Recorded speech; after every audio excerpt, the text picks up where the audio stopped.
Hi guys, welcome to relatively easy. आज हम when diagram के सेट 17 के बारे में बात करेंगे और उससे मिलने वाली लर्निंग्स को आके इस पेज पे लिखेंगे। तो क्योंकि ये सेट एक पेज में आ नहीं रहा था, तो आप इनका स्क्रीनशॉट लेके 15 मिनट्स के लिए इसको ज़रूर ट्राई करना। तो मैं स्क्रीनशॉट लेने के लिए थोड़ा वेट कर लेता हूँ। इसका भी स्क्रीनशॉट ले लो और इस सेट को आप एक बार खुद से ज़रूर ट्राई करना। आई होप सब लोग इस सेट को एक बार ज़रूर ट्राई कर चुके होंगे। अब हम इस सेट को सॉल्व करेंगे।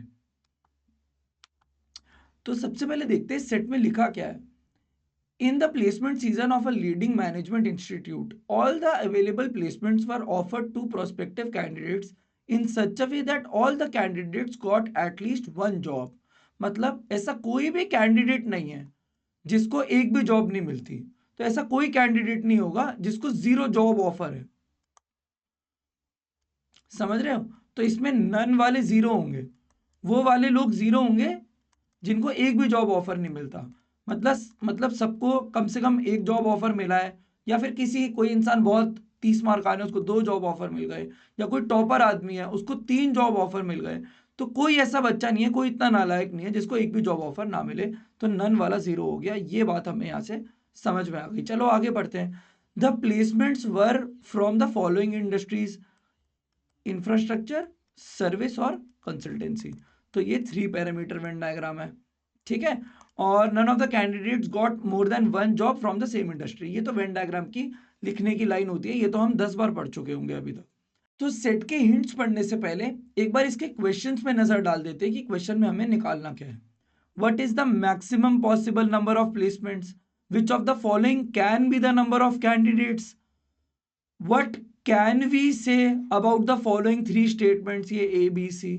तो यहां से हमें पता लगता है शायद बहुत ज्यादा प्रोबेबिलिटी है कि ये इनडिटर्मिनिस्टिक सेट होगा। ठीक है। आओ अब इसको सॉल्व करते हैं। ये सॉल्व कैसे होगा?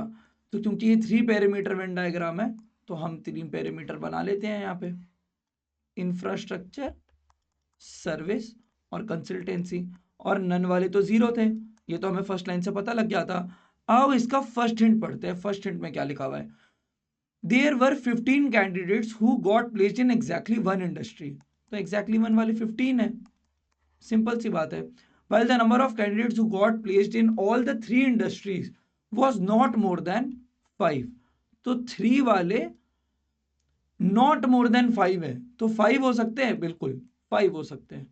तो इसको ना हम अब वेरिएबल बोल देते हैं z, ताकि हमें ये रोमन नंबर ना निकला पड़े। तो z क्या है? लेस देन इक्वल टू 5 दे रखा है। मतलब z क्या क्या हो सकता है? 0 हो सकता है, 1 हो सकता है, 2 हो सकता है, 3 हो सकता है, 4 हो सकता है, 5 हो सकता है।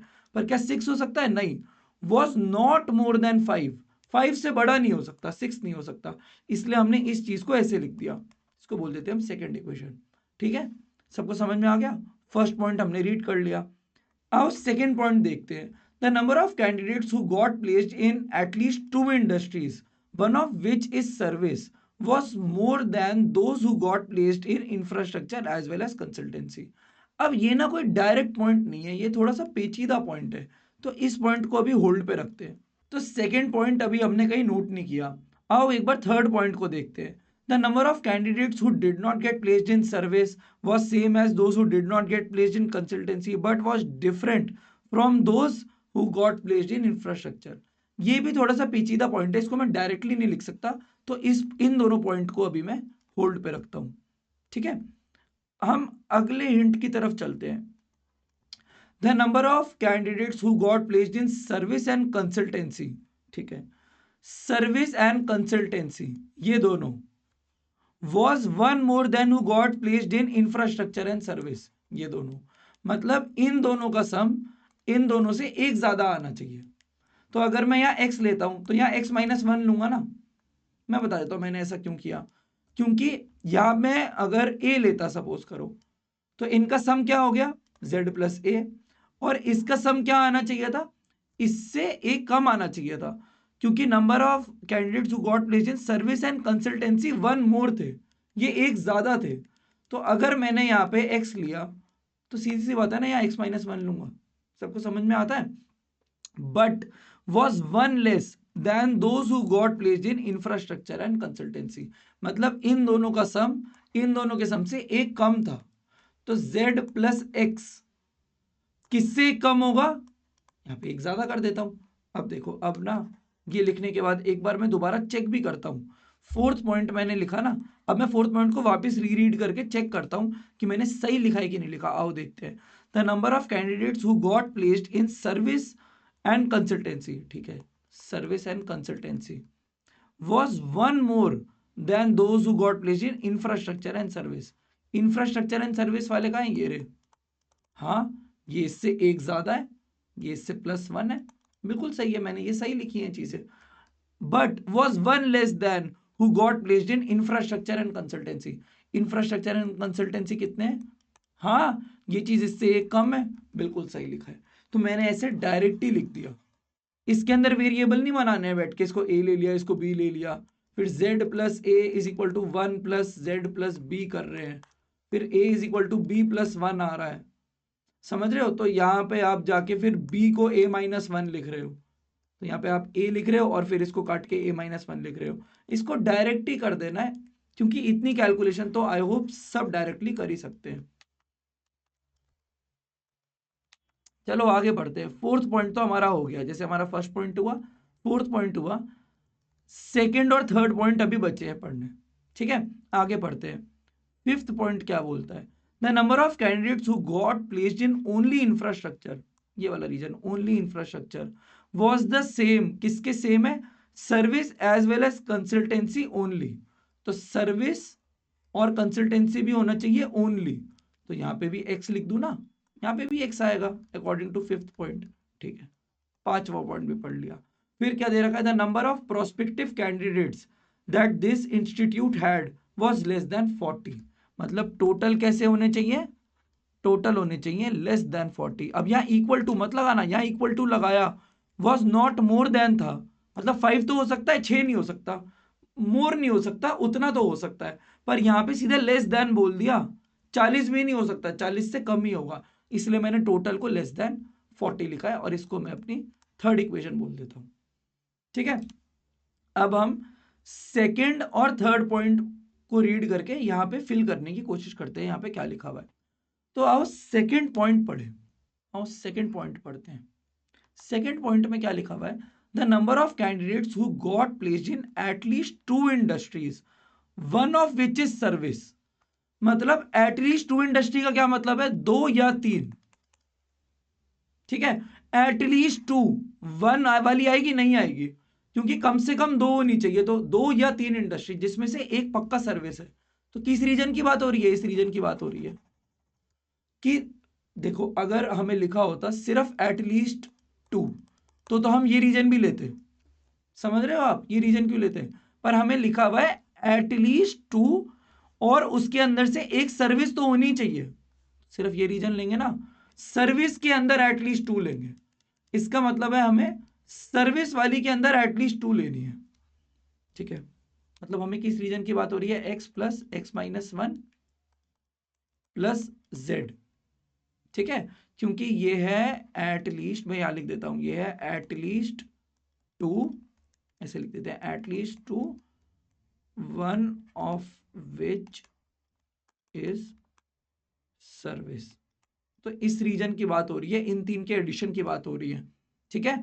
Was more than those who got placed in infrastructure as well as consultancy, infrastructure as well as consultancy, was more than, was more than का मतलब ये साइन होता है ना, those who got placed in infrastructure as well as consultancy. देखो only नहीं लिखा, तो ये दोनों लेंगे, तो यहां आ जाएगा x प्लस 1 प्लस जेड, ठीक है ना।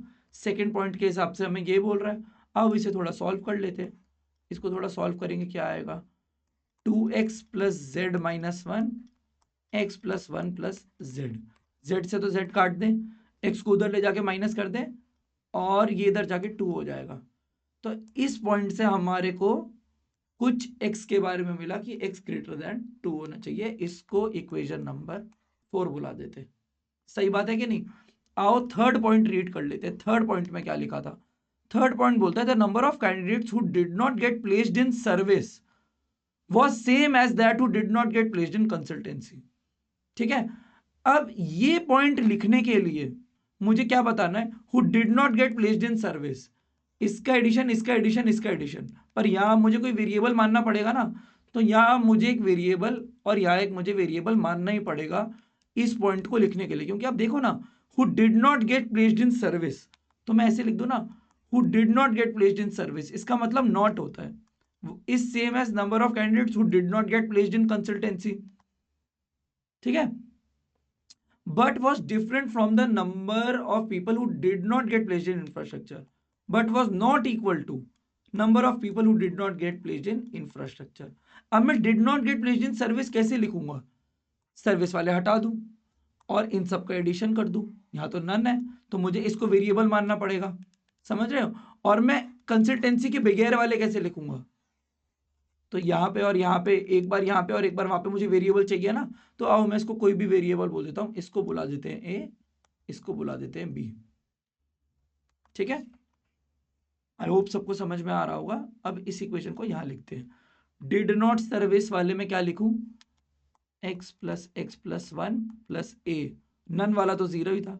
डिड नॉट कंसल्टेंसी में क्या लिखूं, इसके बाहर, कंसल्टेंसी के सर्कल के बाहर क्या क्या आ रहा है, ये आ रहा है, ठीक है ना, तो x plus X minus one plus B not equal to, infrastructure के बाहर क्या आ रहा है, x plus A plus B.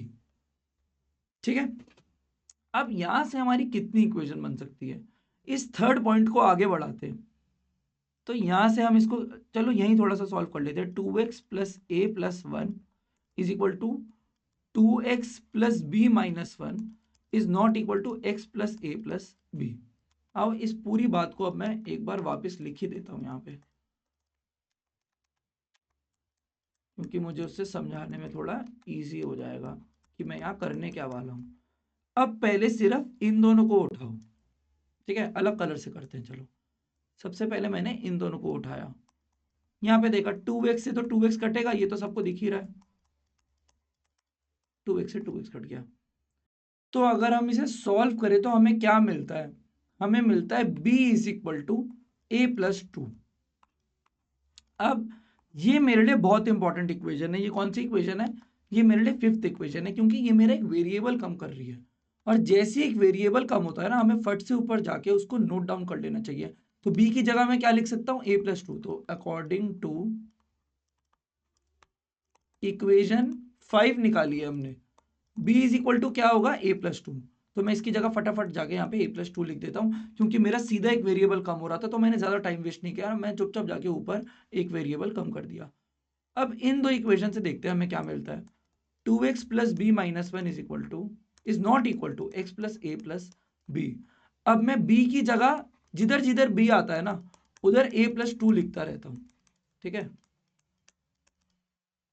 तो एक x तो उधर जाके x बना देगा, और b की जगह मुझे क्या लिखना था, सॉरी a प्लस टू लिखना था, तो यहाँ पे चलो थोड़ा इसको ढंग से सॉल्व करते हैं, a plus two minus one, तो ये 2x plus A plus one not equal to X plus two A plus two आएगा, ये तो इधर जाके x बन जाएगा, ये इधर जाके a बन जाएगा, और इधर जाके प्लस वन बन जाएगा, तो x is not equal to a plus one आएगा। ये हमारी सिक्स्थ इक्वेशन है, एक बार मैं चेक कर लेता हूँ कि कोई मिस्टेक तो नहीं हुई, ये x बनेगा, एक a से एक a काट दिया,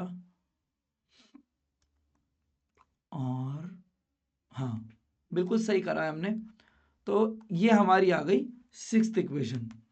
अब हमने जितनी भी इक्वेशंस निकाली है, एक बार हम उन्हें लिखते हैं यहाँ पे, तो एक इक्वेशन थी वन वाला 15 है, अब वन वाले थे कौन से, x plus two A plus to, सबको दिख रहा होगा ना, तो ये था x plus two A plus to, ये था 15, ठीक है।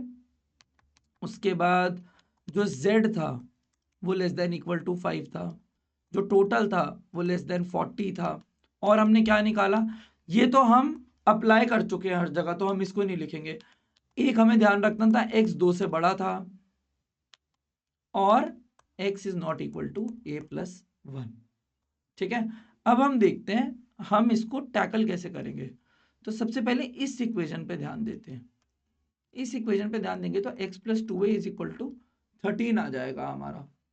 अब x क्या 0 हो सकता है? नहीं, कोई आंसर नहीं आएगा। x 1 हो सकता है? तो यहाँ 6 आएगा।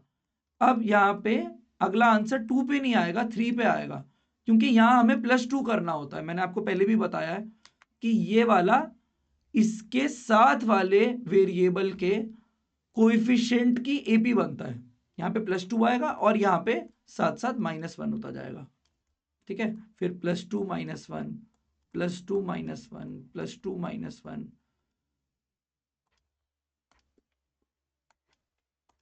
ठीक है, ये सारे केस आ गए यहाँ पे। ये केस तो नहीं होगा। अब मुझे चेक करना है इनमें से कौन कौन से केस इनके अकॉर्डिंग भी सही है। तो सबसे पहले ये देख लेता हूं, x को हमेशा 2 से बड़ा होना चाहिए था, तो क्या x 1 हो सकता है? नहीं हो सकता। तो ये केस कैंसिल हुआ, ये केस कैंसिल हुआ क्योंकि x को 2 से बड़ा होना चाहिए था। ठीक है, तो हमने इस इक्वेशन को सेटिस्फाई करा दिया। इसके अंदर हमने ये ले लिया ना केस, और मैंने यहाँ रीजन भी लिख दिया कि ये कैंसिल क्यों हुआ, इसकी वजह से ये कैंसिल हुआ। और x को x is not equal to a plus 1 होना चाहिए था। मतलब ऐसे केस नहीं होने चाहिए जिसमें x और a के बीच में ऐसा संबंध है। तो आओ देखते हैं, अगर ये 3 है, ये 5 है, तो ये तो नहीं होगा। अगर ये 5 है और a 4 है, तो ये +1 करके इक्वल नहीं आ गए? बिल्कुल आ गए, पर ये तो नॉट इक्वल होने चाहिए थे। तो ये केस कैंसिल हो जाएगा हमारा। और उसका रीजन क्यों होगा? क्योंकि ये केस के अंदर x is equal to a plus 1 आ रहा है, बट हमने जो इक्वेशंस निकाली हैं ऊपर के एंड से, but x should not be equal to a plus 1, इसीलिए ये केस कैंसिल हो जाएगा। अब बाकी देखो, 7 इज इक्वल टू 4 होता है? नहीं, बाकी कोई केस में कैंसिल नहीं होगा। तो ये सारे केस तो हमारे वैसे ही कट गए। अब जो बाकी केस बचे उनके अंदर, अच्छा हम इसको भी देख चुके हैं, ये इक्वेशन भी हमने सेटिस्फाई करा दी, ये इक्वेशन भी हमने सेटिस्फाई करा दी। कौन कौन सी इक्वेशन बची? ये इक्वेशन बची है और ये इक्वेशन बची है। इनको देखते हैं, इनको अलग कलर से करते हैं। Total less than 40। आओ टोटल लिखे एक बार। टोटल कैसे लिखेंगे? x कितनी बार है? 1 2 3 4, तो 4x। a कितनी बार है? 1 2, और एक बार z है, प्लस 2a प्लस z, और ये 1 से 1 कट गया और ये 2 बचा, +2 लेस देन 40 होना चाहिए। तो 4x plus 2a plus z less than 38 होना चाहिए। एक तो ये इक्वेशन है, और इसके मुताबिक z क्या क्या हो सकता है? z हो सकता है 0 1 2 3 4 या 5, z ये सब हो सकता है। ठीक है, ऐसे लिख देते हैं। इन दो इक्वेशन को भी सेटिस्फाई करा दिया तो हमारे पास वो केस आएंगे जो इन सब इक्वेशंस को सेटिस्फाई करते हैं, और ये सारी इक्वेशन ही हमें हिंट्स में दी थी। समझ में आ रहा है ना सबको? आओ देखते हैं। अगर मैं इनको अब केस बोल देता हूं, ये है केस 1, ये है केस 2, ये है केस 3, ये है केस 4, ये है केस 5। तो मैं केस 1 लेता हूं। यहाँ पे केस 1 के लिए मुझे x को 3 डालना पड़ेगा और a को 5 डालना पड़ेगा। तो मेरा z कितना आएगा? अच्छा चलो, ये आता है 12। चलो मैं ना थोड़ा सा लिख के ही दिखा देता हूँ केस 1, बाकी सब हम ओरली कर लेंगे। ये 12 plus 10 plus z less than 38, ये होता है 22। तो z इज लेस देन 16। बिल्कुल सही है, z लेस देन 16 हो तो सकता है, बिल्कुल हो सकता है, क्योंकि z को तो हमें बोला था ना कि 5 होगा या 5 से छोटा होगा, तो 16 से छोटा भी तो हो सकता है। बिल्कुल सही, मेरे को तो नहीं लग रहा है इस वाले केस में कोई प्रॉब्लम है। चलो एक बार केस 2 बनाते हैं, देखते हैं। ये 7 है और ये 3 है। जब ये 7 और 3 है तो ये 21 प्लस 6 27, 38 माइनस 27, z 11 से कम है। मेरे को तो ये बात भी सही लग रही है, क्योंकि z होना कैसे चाहिए था? z 5 से कम होना चाहिए था। 11 से कम चीजें के अंदर 5 से कम चीजें आती तो हैं, बिल्कुल आती हैं। केस 3 बना के देखते हैं। 9 और 2 होता, तो ये 9 होता तो 36 प्लस ये 40, 40 प्लस z लेस देन 38। ये कभी हो सकता है? नहीं, z लेस देन -2 आ जाएगा, इसका मतलब z नेगेटिव नंबर आ जाएगा। पर क्या z नेगेटिव नंबर हो सकता है? नहीं, ये तो नंबर ऑफ पीपल है। who like who got an offer from infrastructure service and consultancy, number of people कभी नेगेटिव हो सकते हैं, नहीं हो सकते। इसका मतलब case 3 is wrong, case 3 cut हो गया। देख रहे हो ना, तभी मैं केस 1 और केस 2 को सही बोल रहा था, क्योंकि 16 से कम नंबर है तो क्या हुआ, वो इसको अंदर अपने ले ही रहे हैं ना। 16 से कम नंबर का मतलब ये सारे नंबर भी तो होते हैं, तो इन केस को नहीं काटेंगे, लेकिन केस 3 को हमें काटना पड़ेगा। वैसे ही अब आप समझ गए ना। सिमिलरली यहां से आप करके देख लेना। चलो मैं करके ही दिखा देता हूं, यहीं पे कर देते हैं। 4x + 2a + z < 38। अगर केस 4 ले, अब केस 4 के अंदर तो ये और बड़ा हो गया ना, 11 और 1, यहां से भी z नेगेटिव नंबर आएगा। केस 5 से भी z नेगेटिव नंबर आएगा, इसीलिए 4 भी हट जाएगा और केस 5 भी हट जाएगा। ये दोनों केस कैंसिल हो जाएंगे। तो हमारा बचा क्या, बस केस 1 बचा और केस 2 बचा। ठीक है, अब इन दोनों केस का हम वेन डायग्राम बना लेते हैं। सिंपल सी बात है, इन दो केस का हम वेन डायग्राम बनाते हैं। अच्छा एक सेकेंड, थोड़ी सी कैलकुलेशन मिस्टेक हुई है, क्योंकि 4 × 7 होता है 28 + 6, 28 + 6 होता है 34। ठीक है, तो 34 और 38 - 34 4 होता है, तो यहां z < 4 होगा। और z < 4 का क्या मतलब है, z की क्या क्या वैल्यू आ सकती है, z 4 से छोटा है, तो z की इस केस में वैल्यू आएंगी 0, 1, 2 और 3।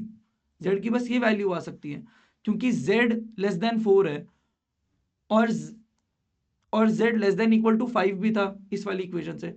पर यहां पे क्या क्या वैल्यू आ सकती है, इस केस में z की सारी वैल्यू आएंगी, 0, 1, 2, 3, 4 और 5। ठीक है, अब मैं आपको इसका एक बार वेन डायग्राम बना के दिखाता हूं, जिससे आपको समझ में आ जाए।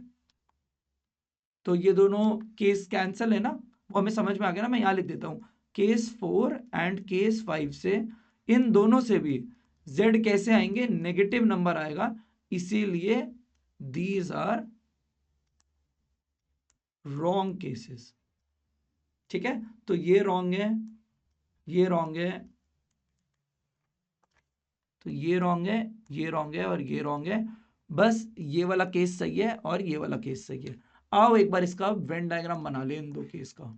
ठीक है, क्योंकि हमारे दो केस आए हैं, तो मैं 2 बार बनाता हूं। ये नन वाले दोनों में 0 है। ठीक है, इंफ्रास्ट्रक्चर सर्विस और कंसल्टेंसी, यहां भी इंफ्रास्ट्रक्चर सर्विस और कंसल्टेंसी। ठीक है, केस 1 है ये, तो यहां मैं C1 लिख देता हूं, और यहां मैं बनाऊंगा केस 2, यहां C2 लिख देता हूं। केस 1 के अंदर x क्या आया था मेरा, केस 1 के अंदर मेरा x3 आया था। अब मेरा x कहां का था, तो यहां मैं 3 लिखूंगा, यहां 2 लिखूंगा, यहां 4 लिखूंगा। सबको समझ में आ गया ना, यहां 3 लिखूंगा, यहां 2 लिखूंगा, यहां 4 लिखूंगा, क्योंकि x मेरा 3 था। इस केस के अंदर मेरा x3 था और मेरा a5 था, मेरा a5 था। अब a कहां कहां था, यहां 5 लिखूंगा, यहां 7 लिखूंगा, यहां 5 लिखूंगा, यहां 7 लिखूंगा, और जो यहां लिखा था वही यहां लिखा था, यहां 3 लिख दूंगा, और यहां z ही रहने दूंगा, क्योंकि z मेरे पास क्या क्या आ सकता था इस केस के अंदर, मेरे पास z 0, 1, 2, 3, 4, 5 कुछ भी हो सकता था। ठीक है, ऐसे हमारा फर्स्ट केस ड्रॉ होता है। फर्स्ट केस हो गया हमारा कंप्लीट। सेकंड केस देखते हैं। सेकंड केस अगर हम ऊपर से देखें, जो हमारा सही वाला था, उसके अंदर हमारा x7 आया था, और a हमारा कितना आया था, a हमारा 3 आया था। ठीक है, तो वही बात है ना, अब यहाँ 7 लिखूंगा तो यहाँ 6 लिखूंगा, यहाँ 8 लिखूंगा, तो यहाँ 7 लिखूंगा तो यहाँ 6 लिखूंगा, 8 लिखूंगा, बीच में z ही रहने देता हूँ। a मेरा 3 आया था, एक आता यहाँ 3 तो यहाँ 5 आएगा, तो a यहाँ 3 था तो यहाँ 5 आएगा। बिल्कुल सही बात है ना, और जो यहाँ था वही यहाँ लिखा था, अरे यहाँ 7 आएगा। तो z क्या क्या अलाउड था हमारे को, देखो इस केस में z हमारा <4 आया था, इसलिए z की जगह मैं लिखूंगा 0, 1, 2 या 3। <4 था तो 4 को भी नहीं लूंगा। तो ये दो केस हो गए और इससे हमारा क्वेश्चन सॉल्व हो जाता है। अब हम देखेंगे क्वेश्चन क्या दिए थे इसके, अब इसके क्वेश्चन देख लेते हैं। What is the maximum possible number of placements that were offered to the candidates in this institute? अब सब लोग ध्यान देना, हमसे पूछा क्या है, हमसे पूछा है मैक्सिमम नंबर ऑफ प्लेसमेंट, हमें पूछा है what are the maximum number of placement. ये बड़ा अच्छा क्वेश्चन है, इसमें कई बच्चे गलती कर देते हैं। मैक्सिमम नंबर ऑफ प्लेसमेंट का क्या मतलब है, क्या इसका मतलब है number of candidates, number of candidates है? नहीं, इसका मतलब नंबर ऑफ कैंडिडेट्स नहीं है, इसका मतलब नंबर ऑफ प्लेसमेंट्स है। तो हमसे दरअसल पता है क्या पूछा है, हमसे एक्स पूछा है इस क्वेश्चन में। अब जिसको भी ये बात समझ में आती है ना, वो बहुत ही बढ़िया कर रहा है अंडरस्टैंडिंग में, क्योंकि मैक्सिमम नंबर ऑफ प्लेसमेंट्स का मतलब क्या है, जितनी प्लेसमेंट इंफ्रास्ट्रक्चर वाले सेक्टर ने आके दी, इंफ्रास्ट्रक्चर वाले इंटरव्यूअर आए उन्होंने कितनी प्लेसमेंट दी, प्लस सर्विस वालों ने कितनी दी, प्लस कंसल्टेंसी वालों ने कितनी दी। तो हमें निकालना क्या है इस क्वेश्चन में, एक्स निकालना है। तो एक्स मेरा दो केस से निकल सकता है, एक तो केस 1 भी है मेरे पास, एक तो केस 2 भी है मेरे पास। तो हमें मैक्सिमम बताना है, तो मेरे हिसाब से केस 2 लेना चाहिए, क्योंकि यहां ज्यादा बड़े नंबर हैं। क्योंकि देखो मैं ये प्लस करूंगा, फिर ओवरलैपिंग भी अलाउड होती है एक्स में, और ऐसे प्लस करूंगा, तो यहाँ पे ज्यादा बड़े नंबर है ना। आप देख रहे हो यहाँ पे 4 की जगह 8 है, यहाँ पे 3 की जगह 7 है। तो इसके लिए, क्योंकि मुझे मैक्सिमम बताना है, क्योंकि यहां मुझे x का मैक्सिमम चाहिए, इसीलिए मैं केस 2 यूज करूंगा और केस 1 यूज नहीं करूंगा, क्योंकि मुझे को मैक्सिमम बताना है। और यहाँ पे बिगर नंबर्स दिख रहे हैं मुझे वेन डायग्राम के अंदर, bigger numbers in the Venn diagram दिख रहे हैं, इसलिए मैं केस 2 यूज करूंगा। आओ जरा x निकाल लेते हैं। तो हम निकालने वाले हैं मैक्सिमम नंबर ऑफ प्लेसमेंट्स, ठीक है। मैक्सिमम नंबर ऑफ प्लेसमेंट्स के लिए आओ एडिशन करते हैं। चलो पूरा ही लिख देते हैं, जिससे नोट्स में आपके पास अच्छे से हो और आप इसे भूलो नहीं। तो ये वाली कितनी हो गई, 13, 21 प्लस जेड, 21 प्लस जेड हो गई ये वाली, प्लस अब याद रखना ओवरलैपिंग अलाउड होती है। ये हो गई हमारी 18 प्लस जेड, और कंसल्टेंसी वाली हो गई हमारी 18 प्लस जेड। तो एक बार चेक कर लेता हूं मैं, हाँ बिल्कुल सही है। तो इसे प्लस करें तो हमारा क्या आता है, 21 प्लस 18 39 प्लस 18 57 प्लस 3z। इसको हमें करना था मैक्सिमाइज।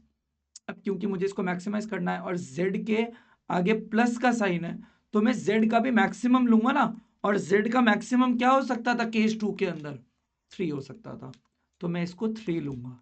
तो 57 प्लस 9 हमारा आंसर हो जाएगा 66। आओ देखते हैं, ऊपर 66 ऑप्शन में था, ये रहा 66, तो हमारा आंसर हो जाएगा ऑप्शन नंबर सी। अगला क्वेश्चन देखते हैं, विच of the following can be the number of candidates, can be the number of candidates बोला है। अब नंबर ऑफ कैंडिडेट्स निकालते हैं। तो हमें बताना है नंबर ऑफ कैंडिडेट्स। अब क्योंकि नंबर ऑफ कैंडिडेट्स बताना है ना, तो हमें टोटल नंबर ऑफ कैंडिडेट्स बताना है। तो हम क्या करेंगे, तो हम ओवरलैपिंग थोड़ी करेंगे, क्योंकि हमें नंबर ऑफ कैंडिडेट्स बताना है, तो हम ओवरलैपिंग नहीं लेंगे इस बार, क्योंकि हमें एस बताना है, क्योंकि जीरो वाला तो जीरो ही है, ये तो जीरो ही है। अब नंबर ऑफ कैंडिडेट्स देखते हैं केस 1 में, और यहां मैं लिख देता हूं केस 2 में। केस 1 में नंबर ऑफ कैंडिडेट्स कितने आ रहे हैं, चलो प्लस करते हैं, 7 plus 2 9, 16 19 24 plus Z, 24 plus Z आ रहा है यहाँ पे, 24 प्लस जेड। और यहाँ जेड कुछ भी हो सकता है, 0 1 2 3 4 5 हो सकता है।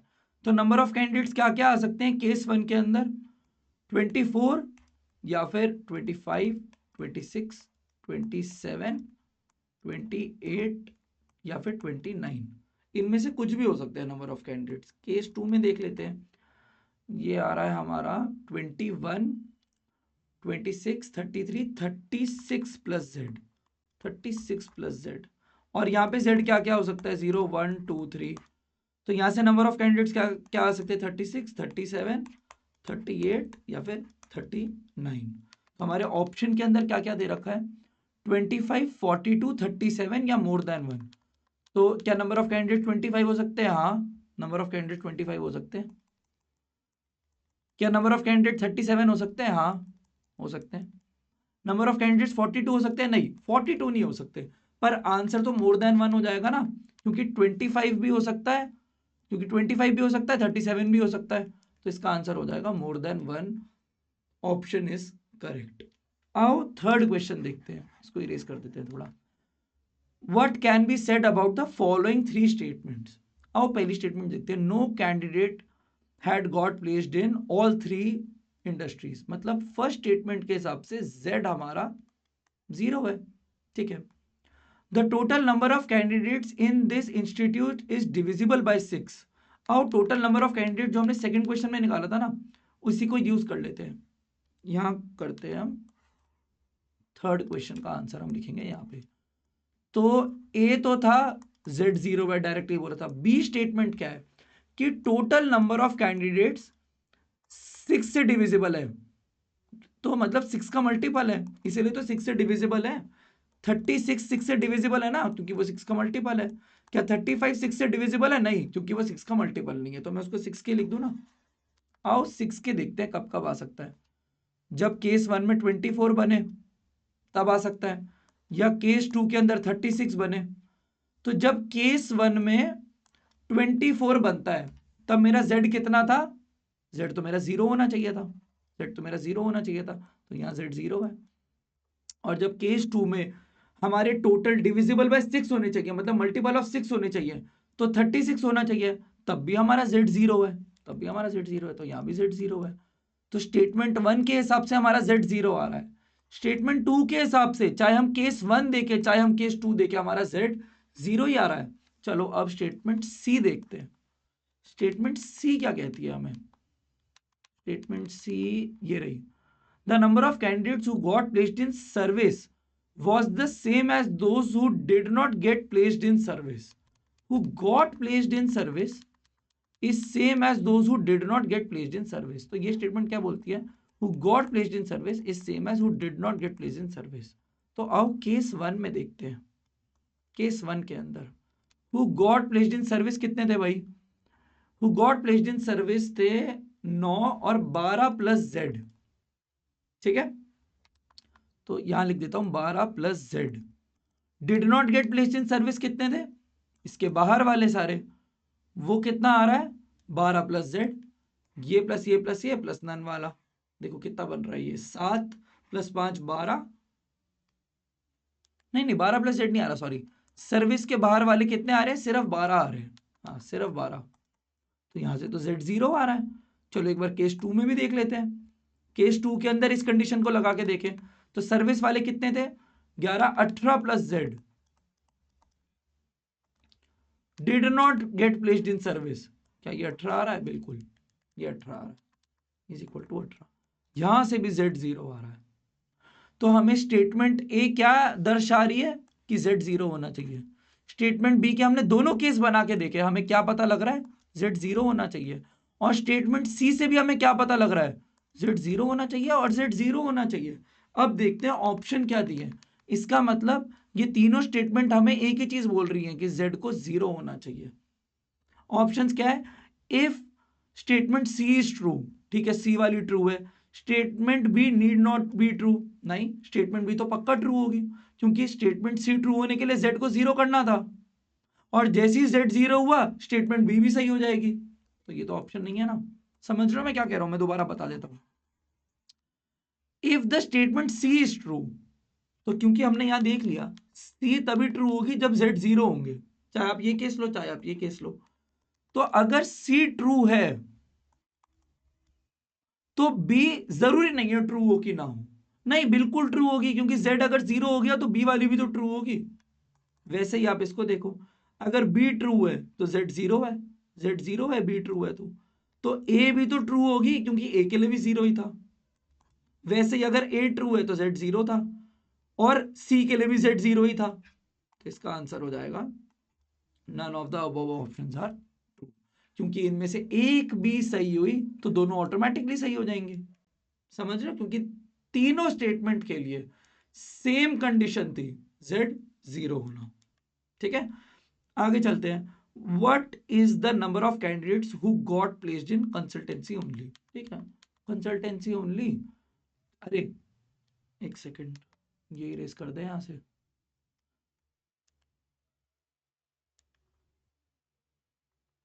कंसल्टेंसी ओनली, क्वेश्चन को दोबारा पढ़ लेते हैं। What is the number of candidates who got placed in consultancy only. अरे कंसल्टेंसी ओनली, कंसल्टेंसी ओनली 3 भी हो सकता है, 5 भी हो सकता है। तो हम यहाँ लिख ही देते हैं कि फोर्थ क्वेश्चन का answer number of student only consultancy, या तो केस 1 के हिसाब से आप बोल दो 5 है, या केस 2 के हिसाब से आप बोल दो 3 है। तो इसका आंसर हो जाएगा can not be determined, option number B का आंसर हो जाएगा कैन नॉट बी डिटरमाइंड। तो आई होप आप सबको ये सेट समझ में आया होगा। अब हम इसकी लर्निंग्स को लिख लेते हैं कि हमने क्या सीखा। तो इस सेट से हमने क्या सीखा, इस सेट से हमने सीखा कि मल्टीपल इक्वेशंस को सेटिस्फाई कैसे कराना है एक साथ। मल्टीपल इक्वेशन को हमने एक साथ सेटिस्फाई कराना सीखा। उसके बाद हमने केसेस बनाने सीखे, ठीक है। और इसका मेन पार्ट तो यही था, जिसको ये समझ में आ गया ना कि आप क्या करो, आप एक पेज में ना सारी इक्वेशंस को लिख दो, और फिर आप एक इक्वेशन को उठा के जो आपको सही लग रही है, क्योंकि मुझे देखो, अब मुझे ये वाली इजी लग रही थी। आप पूछोगे मैंने सबसे पहले ये इक्वेशन क्यों उठाई, क्योंकि यहाँ पे इनइक्वालिटी थी, यहाँ पे इनइक्वालिटी थी, यहाँ पे नॉट इक्वालिटी थी, यहाँ पे इनइक्वालिटी थी। सबसे पहले मैंने किसे उठाया, जहां पे इक्वालिटी थी, जहां हमारी नॉर्मल इक्वेशन लग रही थी। तो आप उस इक्वेशन को पिक करो जो आपको थोड़ी नॉर्मल लग रही है, जो आपको इजियर लग रही है। उस इक्वेशन को पिक करके इसके अंदर जितने भी केस बनते हैं, मल्टीपल इक्वेशन को सेटिस्फाई कैसे कराना है, मैं यहां लिख देता हूं, pick an equation which seems familiar. पहले उस इक्वेशन को उठाओ जो फेमिलियर लग रही है, ठीक है, और फिर केसेस बनाओ, मेक केसेस, ठीक है। नेक्स्ट स्टेप क्या करना है आपको, next step apply those cases in other equations and eliminate extra cases. यही करा ना हमने फर्स्ट इक्वेशन फेमिलियर इक्वेशन से कई केस बनाए, और फिर बाकी इक्वेशंस को यूज करके वहां पे केस काटे, है ना। लास्ट में भी तो यही करा, जितने केस बचे थे उसको लास्ट वाली इस इक्वेशन में डाल के सारे केस काट दिए, बस हमारे पास 2 केस बचे थे। समझ गए ना, वो इक्वेशन उठाओ जो फेमिलियर है, और बाकी इक्वेशंस के अंदर वो वाले केस पुट कर करके चेक करो कौन कौन से केसेस एलिमिनेट होंगे, ठीक है। यही इसका एल्गोरिदम रहता है, और ये बहुत ही इंट्यूटिव हो जाएगा प्रैक्टिस के साथ। तो आई होप आपको ये सेट समझ में आया होगा। हम मिलेंगे नेक्स्ट वीडियो में। Thank you.